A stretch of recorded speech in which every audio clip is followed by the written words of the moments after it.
Hello there, I'd like to thank you for joining us for our Bible study today. We're in Ephesians chapter 4, and we're going to actually think through this chapter and see it in a number of sections. We're really moving from the first part of the book to the second.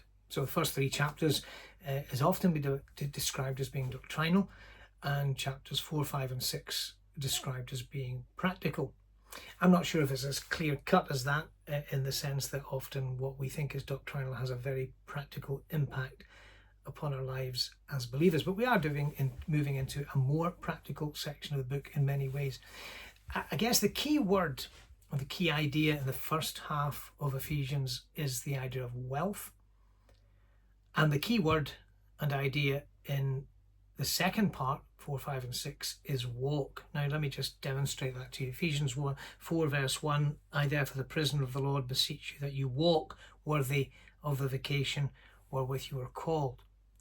Verse 17, this I say therefore and testify in the Lord that you henceforth walk not as other Gentiles walk, in the vanity of their mind. Then chapter 5 verse 2, and walk in love as Christ also hath loved us. Verse 8, you were sometimes darkness, but now are you light in the Lord. Walk as children of light.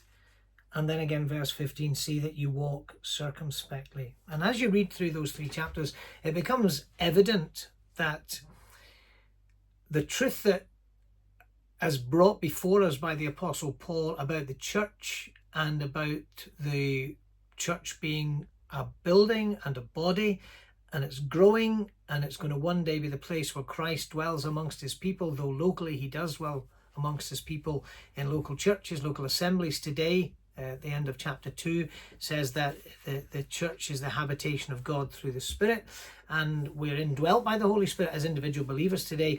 But this idea is that we're to walk worthy, we have to live in a way that is honouring to the Lord. So in chapter 4 verses 1 to 6, I've put over that the title walk worthy, should I say, walk worthy. And then verse 7 to 16 I've put over at the heading God's growth plan for the church, and you can subdivide that into 7 to 11 gifts to cultivate growth, and verses 12 to 16 equipped for growth. And then when you come to verses 17 to verse 24, he's going to talk about your mindset. It's going to start with your mindset. Look at it, say, I say therefore and testify that you walk henceforth walk not as other Gentiles walk, in the vanity of their mind, their understanding darkened. So he's going to talk about the mind and the understanding in 17 down to verse number 24. And in that section we can subdivide that a little bit, and we're going to think about the warning and instruction. We're going to think about the way we were once, and we're going to think about verses 20 to 24, what God has done. So that'll be interesting to get to that section. And then when you come then down to verse number 25, and just flicking my notes forward here to make sure I get the right one, 25 to 32, not what has been done, but what you must do, and there's a series of put on and put off commands. So that's where we're going. Chapter 4, very interesting, just as all these chapters are in Ephesians, and not just interesting, but very, very challenging as to how we live. So let's read verses 1 to 6. Walk worthy. I therefore, the prisoner of the Lord, beseech you that you walk worthy of the vocation wherewith you are called, with all lowliness and meekness, with long suffering, forbearing one another in love, endeavouring to keep the unity of the Spirit in the bond of peace. There is one body, one Spirit, even as you are called, in one hope of your calling, one Lord, one faith, one baptism, one God and Father of all, who is above all and through all and in you all. A great emphasis on unity there in that section. We need to come back to this section in the next recording, because as you know, I try not to make these recordings too long. They're really ideally meant to give someone something to think about, encourage us, and help us to keep studying through books like Ephesians and to meditate upon them. Notice Paul at this point emphasizes or re-emphasizes that he's the prisoner of the Lord. He doesn't say the prisoner of Rome. He says, I'm the prisoner of the Lord. Isn't that interesting? See, he was under the authorities that were Roman. He was a Roman citizen, of course, and he was under their jurisdiction, but he doesn't see life like that. I wonder how you and I see life. I wonder if we see our circumstances as being of the Lord as opposed to just coincidental, or we're the victims of other people's bad decisions or good decisions or circumstances in life.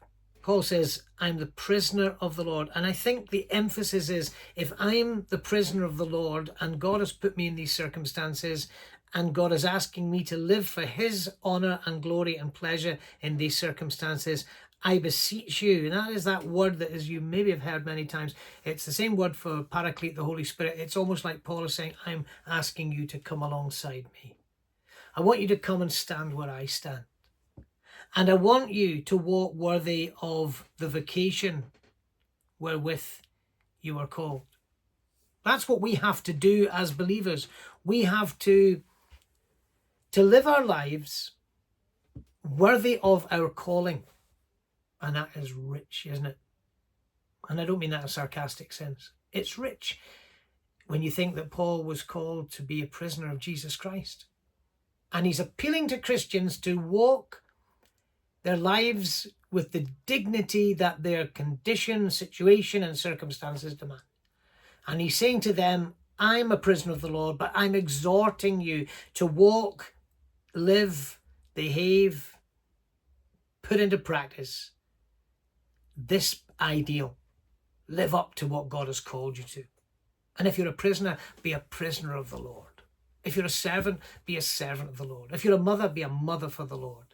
If you work in a factory, be a factory worker for the Lord. If you're a big businessman, do that for the Lord. Everything God has called you to do, remember, it's of or in the Lord. And walk worthy of the calling wherewith you have been called, or with which you have been called. We'll come back to this, but God bless you, and may God help us. These things are so easy to talk about and just not so easy to practice, and may God give us the grace and help to walk worthy in whatever circumstances he has brought us in. And that will be different, and it may change. It's not saying those circumstances will never change, but at that point in time, walk worthy, because he is your Lord. And though we don't get it sometimes, he knows better and best, and he's arranged things according to his will. God bless you. Thanks for watching this. Come back and join us again if you can spare the time. Thank you.